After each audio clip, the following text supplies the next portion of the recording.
Newsom could pass a lie detector test on saying anything. Like there's a coldness inside that he's allows. He's a sociopath. I think That's he's kind of a snake oil salesman. I think he's a liar. And I think that he destroyed the state of California. Full stop. Anna Kasparian has just pulled back the curtain on something Gavin Newsom never wanted the public to know. She didn't just share news. She exposed a secret so startling that it feels like a ticking time bomb waiting to go off. Believe me, friends, this revelation isn't just another headline. It's a true bombshell. He has shafted Californians who have lost everything in wildfires. The fire in Paradise, California was absolutely devastating. An entire community burnt down. The left has begun devouring its own, and to be honest, I'm shocked. I never imagined they'd dare turn against their so-called golden boy, but here we are, watching it unfold. And before we step right into this storm of chaos, I need a quick favor. Hit that subscribe button so we can keep bringing you the raw, fearless political fire you won't find anywhere else. Newsom, he's got some talent, I think, and charming for sure. But like, what is going on? Is he aware of that? I've asked him, and I You really find him charming? Well, in a kind of reptilian way. Tell me, where's the lie? Gavin Newsom has built his image on being a master of smooth talk. With effortless charm, he can deflect, distract, and spin any situation until it looks like he's in control. But when it comes to turning those polished words into real action, the truth becomes impossible to ignore. Because in delivery, the man is nothing short of a disaster. Devoted to winning people over. Yes, kind of like Bill Clinton was, and I think he's good at it. But I also think someone said to me the other day, Newsom could pass a lie detector test on saying anything. Like there's a coldness inside that allows. He's a sociopath. Take the Palisades fire as an example. Just months before tragedy struck, Gavin Newsom stood before cameras, boasting about helicopters ready for action, water reserves stocked, and fire crews prepared to roll at a moment's notice. He painted the image of a leader who had everything under control. But when the flames came roaring through, reality told a very different story. More than half the fire trucks were broken down. Hydrants had run completely dry. And the dam was already gone. The so-called safety net he bragged about was nothing but smoke and mirrors. Californians gasped for air in choking haze while their governor played PR games. This wasn't simple incompetence. It was outright deception. And that's why Anna Kasparian doesn't hesitate to label Gavin Newsom a straight-up sociopath. The fire in Paradise, California was absolutely devastating. An entire community burnt down as the result of PG&E, Pacific Gas and Electric, that's the utility company, refusing to upgrade their aging equipment. In a state buried under regulations and endless red tape, it's almost unthinkable that California's electric company was allowed to keep running on outdated, faulty machinery. And this wasn't some small mistake. This is wildfire country, where a single spark can erase entire neighborhoods in a heartbeat. Yet regulators looked away, politicians shrugged, and the system remained broken. At the center of this negligence stands Gavin Newsom. He's slick with words, a polished master of speeches and carefully staged appearances. But when the flames finally erupted, his leadership was nowhere to be found.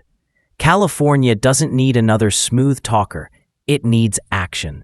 And Newsom, despite all his political polish, has proven again and again that he can't deliver. He may win people over with charm, but when reality strikes, Californians are left standing in ashes. That's not leadership.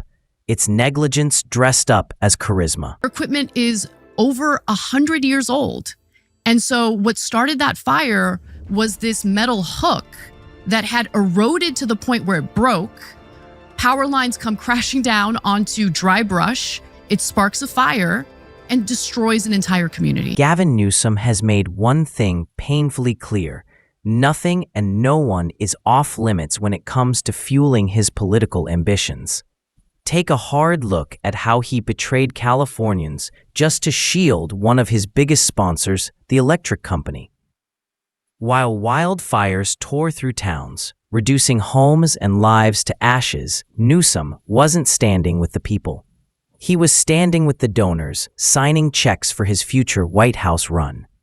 His actions screamed louder than words. His career comes first. California's survival comes second. And the evidence is undeniable. To this day, not a single serious lawsuit has been filed against the very company that sparked the blaze. Why? Because Newsom has used his influence to bury accountability and protect his allies.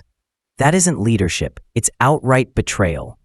Californians needed justice, but what they got instead was a governor chasing power while abandoning the very people he swore to serve. I want real authenticity. I want real accountability. I want politicians who are willing to see that the policies they advocated for aren't working quite as they intended, and they're willing to recalibrate, admit that maybe they got something wrong. And this right here shows exactly why the Democratic Party seems to be slowly unraveling.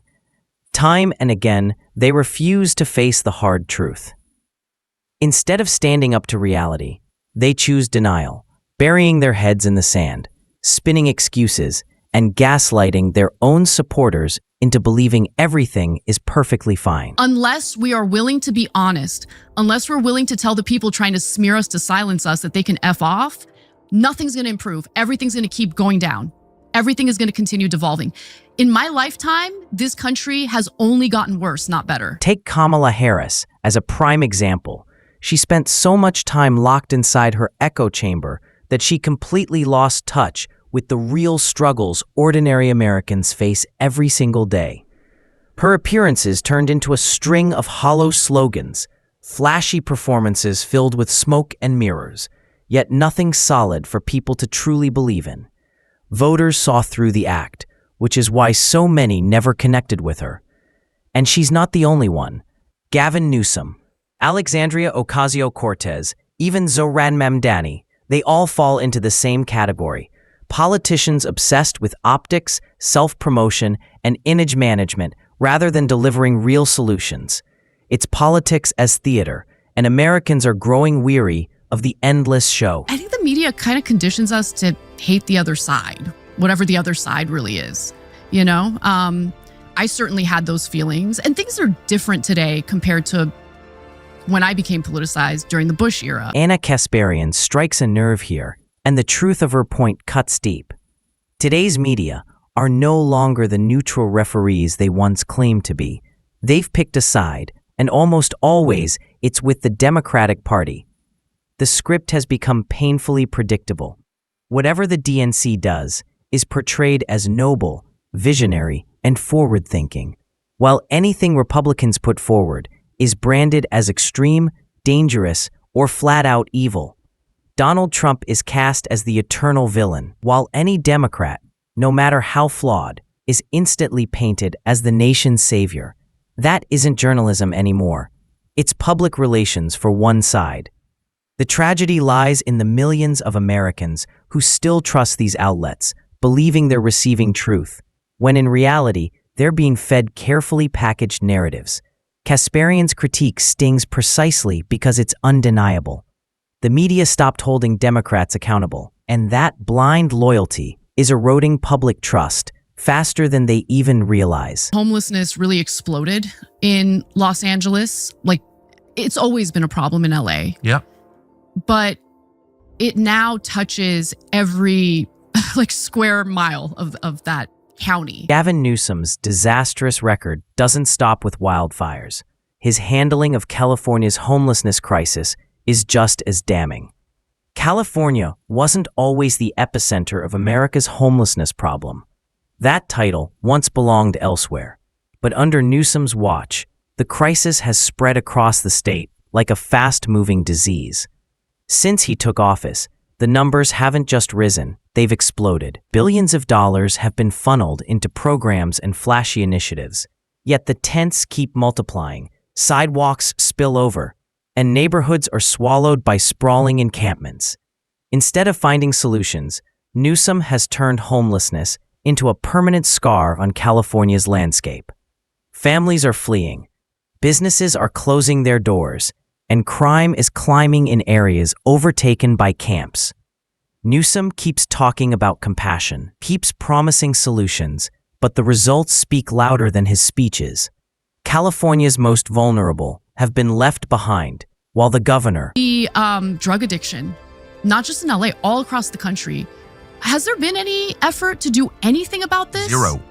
And it makes me really The angry. Sacklers are still billionaires. Yep, exactly. the drug trade tearing apart our communities isn't some unsolvable mystery. It's being fueled by cartels that slipped across our borders during Joe Biden's presidency. And let's not forget when Kamala Harris was laughably crowned the border czar. Instead of enforcing the law, she stood idle as chaos unfolded, giving cartels the perfect opening. They flooded American streets with fentanyl, heroin, and meth, leaving behind devastation, addiction, overdoses, and shattered families. Fast forward to today, and at least Donald Trump is making an effort to clean up the wreckage, working to deport these criminals and dismantle the networks thriving on America's vulnerabilities. But here's the catch. He faces constant resistance from people like Gavin Newsom. In his arrogance, Newsom would rather virtue signal about compassion than protect innocent Americans from cartel-driven violence. He blocks deportations, undermines border security, and shields those profiting from destruction. That isn't compassion, it's betrayal.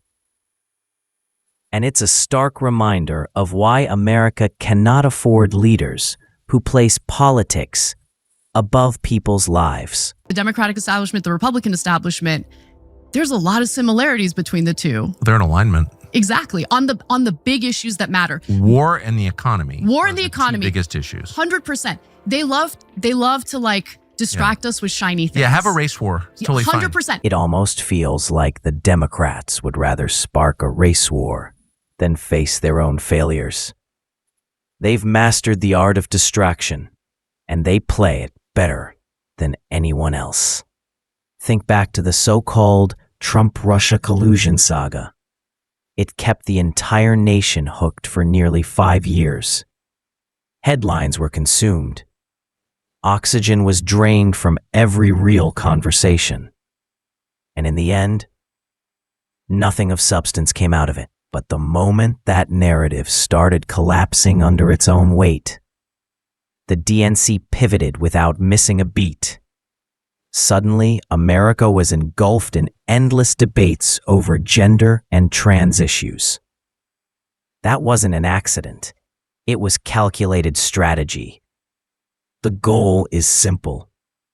Keep Americans distracted, divided, and emotionally charged, so nobody looks at the failures that actually matter. Because while the circus dominates the headlines, real crises, like a fragile economy, soaring inflation, and broken security policies, get buried. It's political sleight of hand, and tragically, They love to like distract us with shiny things. Yeah, have a race war. It's totally fine. 100%. Yeah. All these like social issues. By the way, social issues are important. I'm not minimizing them. But the way that they're framed by the establishment, I think is interesting. at the end of the day, Gavin Newsom embodies everything that's broken within the Democratic Party. He dazzles with smooth talk and flashy promises, but when it comes to real results, there's nothing to show. From failing to contain wildfires, ignoring the homelessness crisis, shielding corporate sponsors, and even blocking efforts to secure the border, Newsom has shown time and again that his ambition always outweighs his duty. The Democratic machine, obsessed with distractions and media spin, would rather gaslight Americans than admit their failures. And in the meantime, ordinary people are the ones paying the price through lost safety, fragile security, and shattered trust. Leaders like Newsom aren't just ineffective, they're dangerous. And if the left insists on protecting him, then their downfall will be entirely of their own making. With that, we bring today's story to a close. If you found this eye-opening, don't forget to hit like and subscribe for more bold, unfiltered videos. Thanks for watching, and until next time.